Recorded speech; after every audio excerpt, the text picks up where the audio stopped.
Another day, another box coaching episode. We had a lot of games since today's Thanksgiving in America, and we have no games tonight, as there is American football going on, which I can't wait to watch. I'm here to give you the rundown of yesterday, and hopefully you all have a blessed time. Enjoy, if anyone's watching from America, enjoy your holidays. Have a great time. Stay safe, everyone, and let's get right into it as we start in Charlotte as the Charlotte Hornets defeated the Philadelphia 76ers at home. And I don't really have much to say about this game. The Sixers were on a back-to-back after a huge win last night against the Brooklyn Nets, and they just didn't have it today. And they just didn't have enough in the tank, it felt like to me. They just gave it all yesterday, and today it was just not in their tank. Still, I would say it's encouraging to see how they're playing, even though it's against the Charlotte Hornets.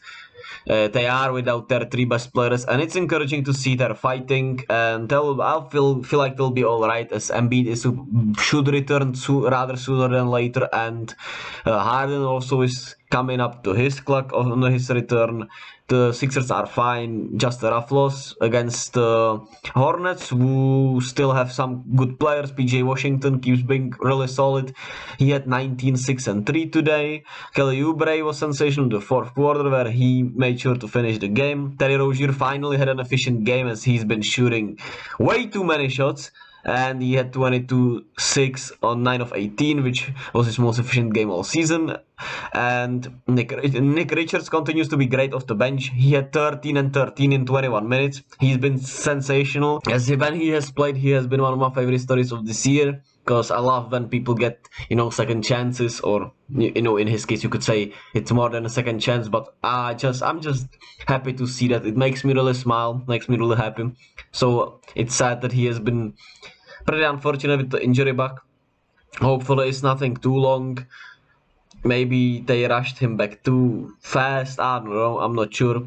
Hopefully it's fine. A good win for the Hornets, who, don't need it really, but at least they're competing. They're staying competitive, which is all you have to ask for them. Next up, we have the Blazers losing in Cleveland to the Cavs, who have now swept their homestand of 4 games and are 12 and 6. After a couple of rough losses, they are now on a 4-game winning streak and are looking really fine. Portland, who's still obviously without Dame Lillard, who's out at least, I'm not sure how long, but he should be coming back soon enough, maybe throughout next week. And well, they keep fighting. I gotta give them more props, because even though this was in the end a blowout, they kept fighting back. This should have been maybe a bigger blowout, and it felt like it was gonna be blowout from the third quarter, but they came back a little bit. They gave the Cavs their best shot, as they've been doing all season, and it just wasn't good enough against the Cavs, who have been sensational at home and are now on a roll once again, as they won all 4 games at home during this homestand. And Jeremy Grant had 21, Yusuf Nurkic 22, Simons had 20. They just need to get healthy. They just need to have all their players. Obviously, the healthy means get Dame back. But they're also missing Gary Payton II, who's been out the whole year so far, and I think he would be perfect for what they're doing, as he was for my Warriors last year. So hopefully we'll see that soon. Shout out Drew Eubanks, who's been sensational off the bench. And for the Cavs, we had Donovan Mitchell, 34 points, 6 of 10 from the 3-point line. He was automatic today. He was stuck on automatic today, as he felt like every shot, but obviously he missed 7 shots. But you know what I'm saying? Jared Allen had his best game of the season, 24 points, 13 rebounds. He has to cut down the turnovers a little bit, but hey, they won, so it doesn't matter. Darius Garland stays solid, 24 and 12, one of the best playmakers in the league, and he's been scoring really well since, he got back into it after the eye injury. Couple of games in, it was a little rough, but now he's fully locked in, fully comfortable back, and it's been a joy to watch. The Cavs are fully joy to watch, and as long as they get some production from the other guys, and Evan Mobley had 10, 12, and 3 with 3 blocks today, which is still really great, even though it wasn't one of his better games.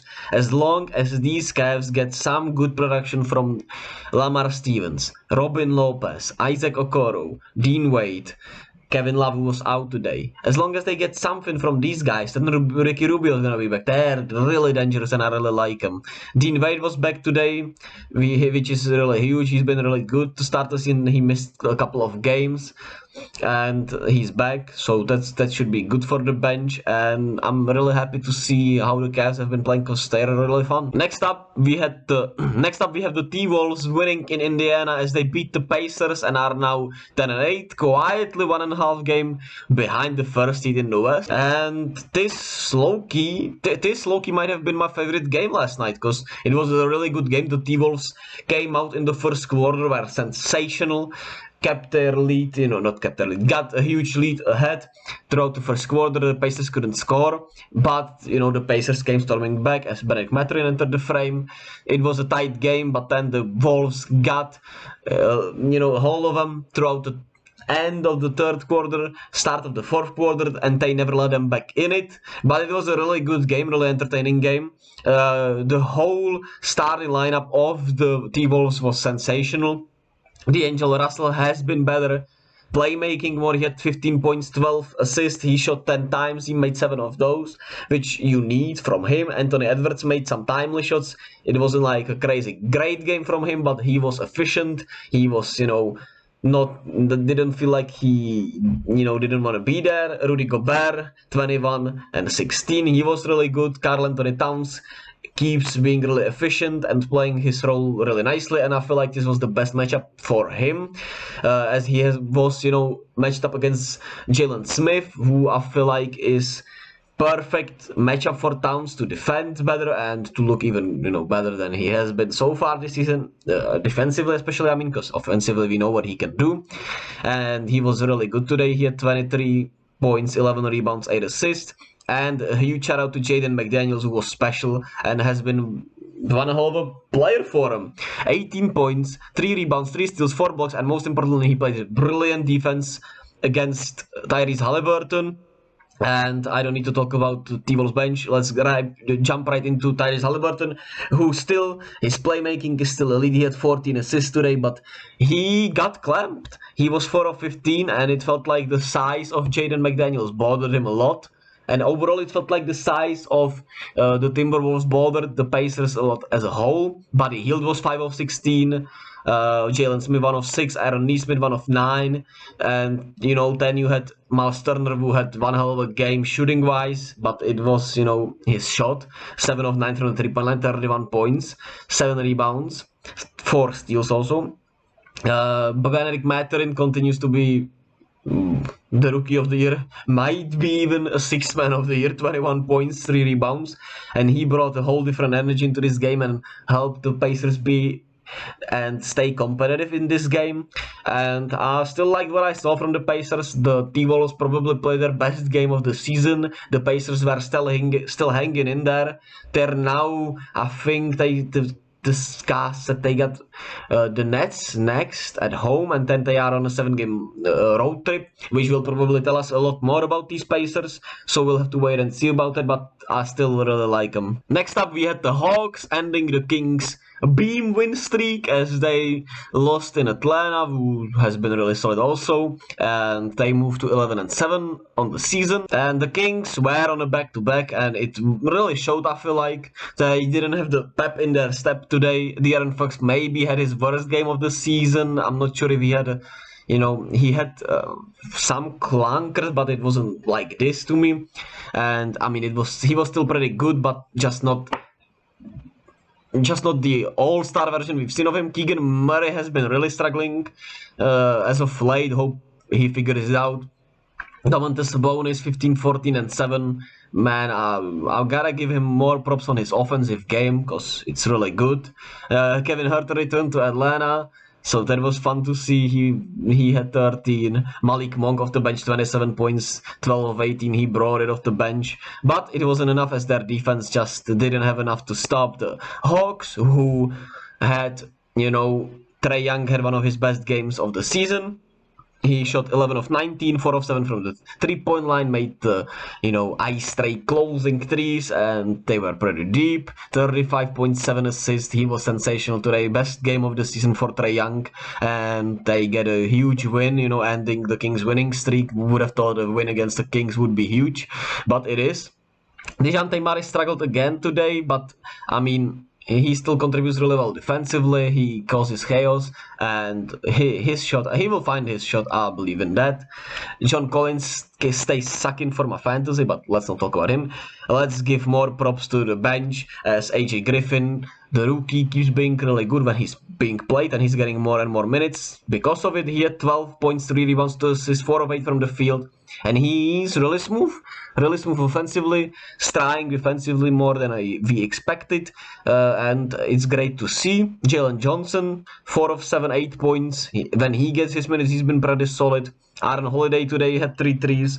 Some good stuff from the Hawks. They get a huge win at home and looking really good. Next up, we had the Celtics bouncing back and destroying the Mavs at home, as they are now 14-4 and looking as good as ever. To me, the Celtics have clearly been the best team in the league as of right now, and the Mavs have been solid. They have been better, against tougher oppositions, and they've had some, historically during these last couple of seasons, great games against the Celtics. But today was not one of them, as I guess everyone but Luka, Christian Wood, you could include Spencer Dinwiddie, but he was horrific defensively. They were just bad. And Luka, 42 points, 8 rebounds, 9 assists. He got his stats. He was great, but I don't know, man. Once again, everyone around him feels like they're getting worse, or it just feels like, the problem is with the Mavs that they essentially just run ISOs no matter what. It's Luka, it's Dinwiddie, it's Christian Wood, and it's all isolation ball, and even though it's pretty effective, I mean, everyone else around them plays pretty bad, and I don't know, man. As of right now, it just looks bad. You could say it's bad roster construction. You could say it's just what they thought they would get from this roster. You could say that the heliocentric offense just is this, what we are getting from the Mavs this year. And I wouldn't know what to tell you. I think it's, most of the time it's somewhere in between all of these things. I think the heliocentric offense just is not great. And overall wise, it's not great. The roster, the players on the roster are not performing as they should, and maybe you could argue there should have been better players.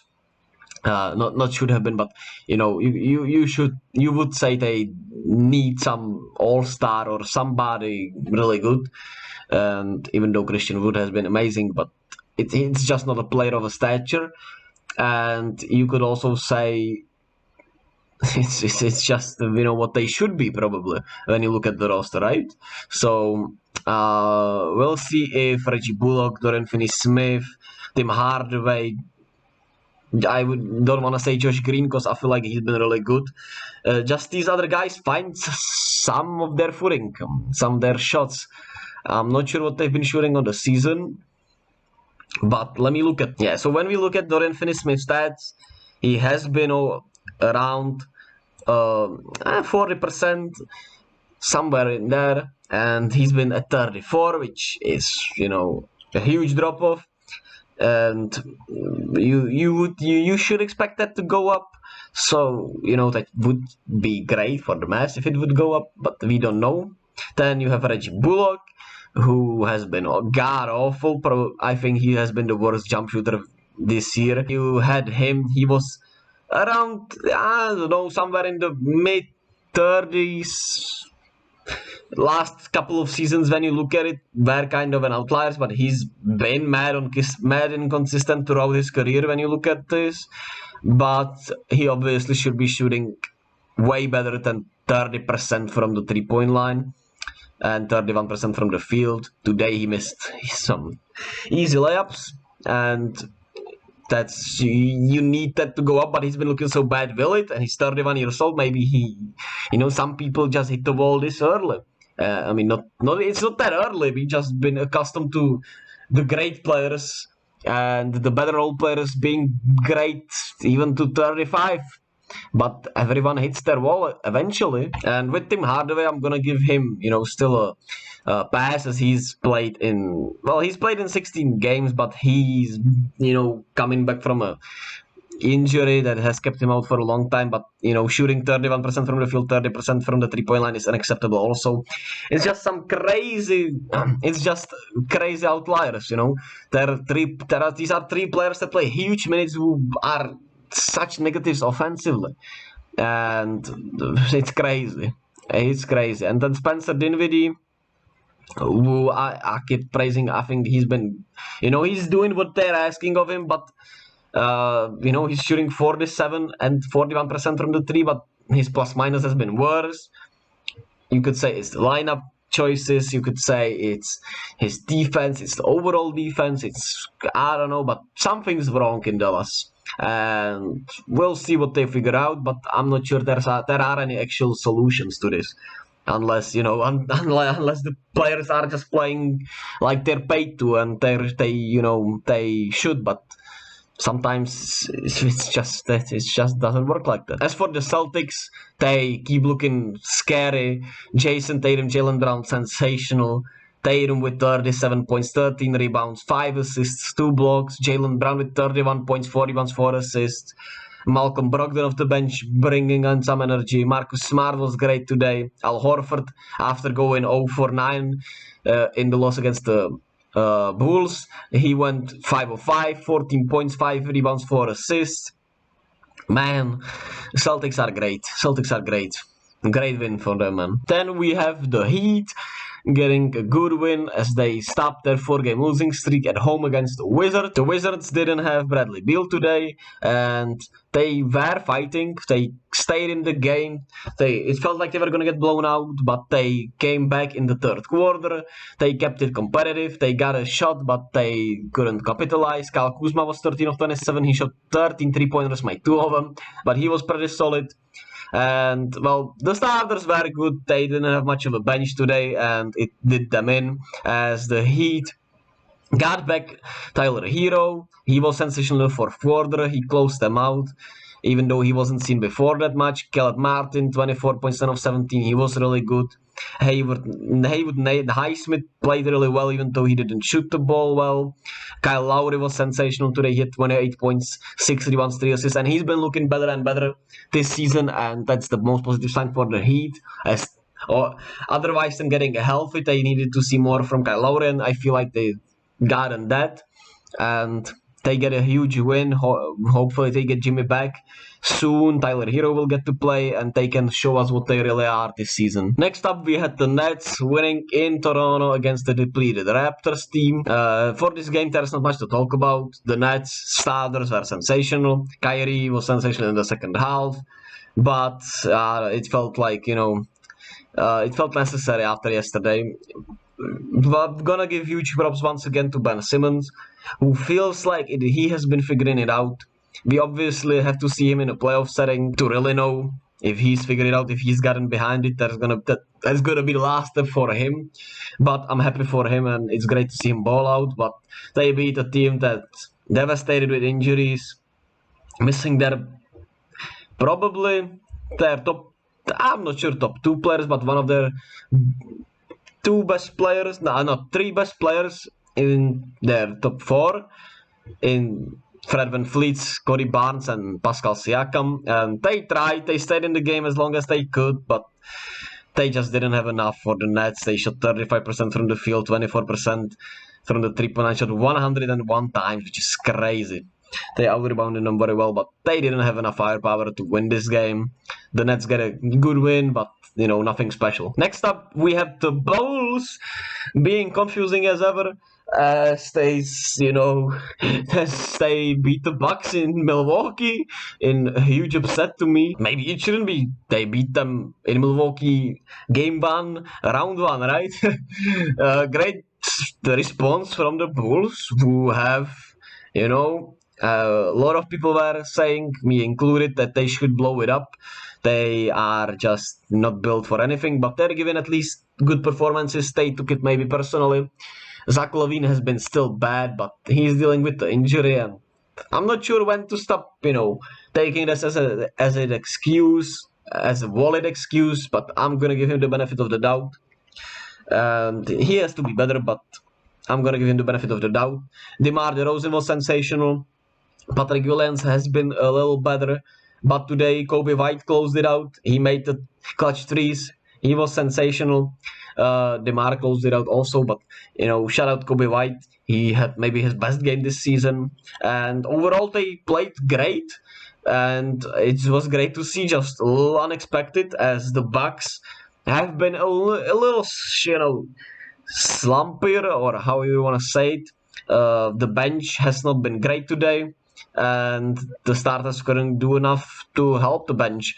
Giannis 36, 11, and 7, but I don't know, it didn't even feel like it today.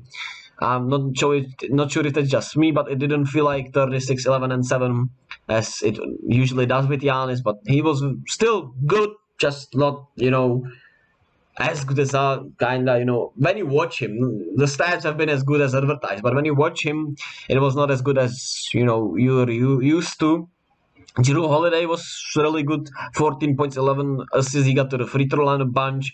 Brook Lopez was really good in the first half. Then in the second half, it felt like he kind of ran out of gas. But they're fine. They're, not looking as good as they were to start the season.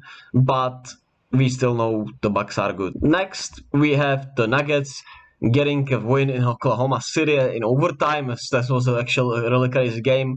The Nuggets were missing Jamal Murray and Michael Porter Jr., but they got the win done, as Aaron Gordon, 31 points, was sensational. Nikola Jokic, 39, 10, and 9, he was sensational. Bruce Brown, who's been one of the signings of the season, and I'm so mad at myself I didn't put him in my fantasy, because I should have known, not should have known that he would have a triple-double, 17, 13, and 10, but I should have known he would have high points, since he had to play a lot of minutes with those guys missing, and he's been so good that I should have expected him to get put up at least, high fantasy numbers, and he did more than that.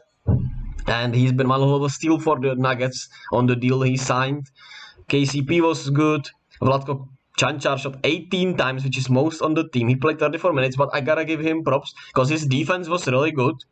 Which, when you look at the score, you would say there's not been much defense played, but he was really good, and they maybe found something with him. Shout out to Vlatko Cancar, or Cancar, as they would say, but as I would say, but I don't know, whatever. The Thunder, Shea has not been as efficient as he's been to start the season, but it was really good from him still. 31 points, 7 rebounds, 11 assists. Isaiah Joe was the story for the Thunder. He had 7 of 10 threes, 21 points plus 17 in 20 minutes. He brought them back in it, as it felt like they were going to get blown out, but then they stormed back in the second half, and not the second half, second quarter. Tied it before the second half, and it was a back and forth game. Felt like they were gonna get away with it in the fourth quarter, but then the Nuggets came storming back, and it was a really good game, really fun to watch. But the Thunder couldn't get it done, which in the end is probably better for them. There's debate if it's but they're building a better culture than we would have expected. They're playing better than we would have expected. They're picking up more losses now, but I'm still really happy with what I see from the Thunder overall, because they're not just, punting the season and just giving everything up. They're letting the guys play, and they're letting them play hard and letting them try to win games, which is all I really need to see. Next, we had the Pelicans destroying the Spurs, who have been horrible after their really good starts. They're now 1-11 in their last 12 games, if I'm correct. And let me just say, instantly, I didn't watch this game. I didn't even watch the highlights. I saw Zion do his thing. He had 32 points, 11 assists on 14 of 18 shooting in 27 minutes. He did his thing. Jonas Valanciunas was good. And, well, everyone was good, essentially, except the garbage time guys. Not that they were not good, but you know what I'm saying. They were just destroying the Spurs, who have been in a huge slump, and I saw Keldon Johnson getting benched. I'm not sure what that is about, because I just saw it, but I'm not sure if it's, he's getting too upset with his play, with how the team's playing. I don't know, but a lot of us saw something in him, and he's been really slumping hard these last maybe 10 games already after an impressive start of the season. Devin Vassell, on the other hand, has been still putting up really good numbers. I've been still really impressed with him. But Keldon Johnson got benched, and it was, he has to be better. He has to have a better attitude, has to be better in game. Hopefully he learns from this, and a good win for the Pelicans. Next up, we have the Pistons in impressive fashion, back-to-back wins on a back-to-back night as they beat the Utah Jazz after beating the Denver Nuggets yesterday, as the Pistons pick up another impressive victory on a back-to-back night, as their bench has been sensational.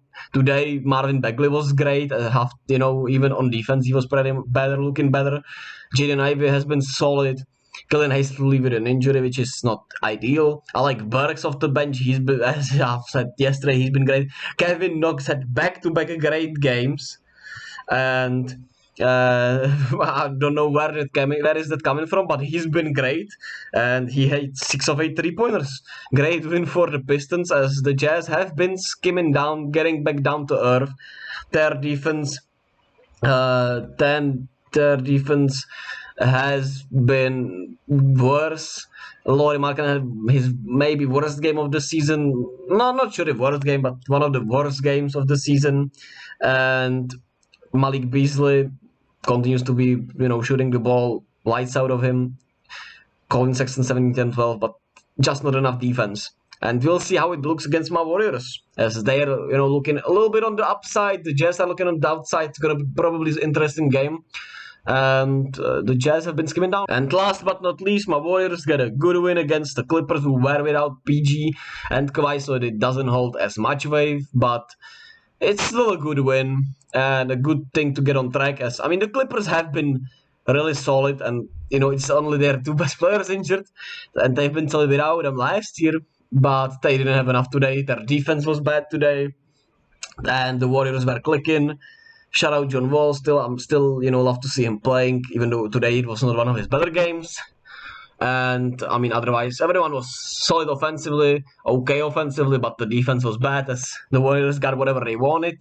Andrew Wiggins, 31 points, had his best game of the season, 6 of 10 from the 3-point line. All-star Wiggs, baby. Steph, 22 and 9. He's still, his passing has been excellent. And it's great to see Clay getting back into groove, even though in the second half he was forcing a little too much, but had 15 in the first quarter and was looking really good. Dante DiVincenzo had a good, stint. Anthony Lamb was solid. Jordan Poole still struggling with his shot, was forcing it a bit, but I'm still liking the aggressiveness. At least he's not, afraid to take him. Joku, I loved what I saw from him when he played with the starters. He was sensational when he played with the starters. His point of attack defense is good, and you have to play him. You just have to play him. 15 minutes a game, 15, 20 minutes a game. I need to see it. I need to have it. I need it, man. So shout out to him. And a good win for the Warriors as they get back on track. Hopefully, they start a winning streak as Utah is next, and that's gonna be interesting. And that does it for today. As always, that does it for today. Tomorrow is no games, and on Friday then we'll have a huge slate, as we have a lot of games. Yeah, obviously that's what huge slate means.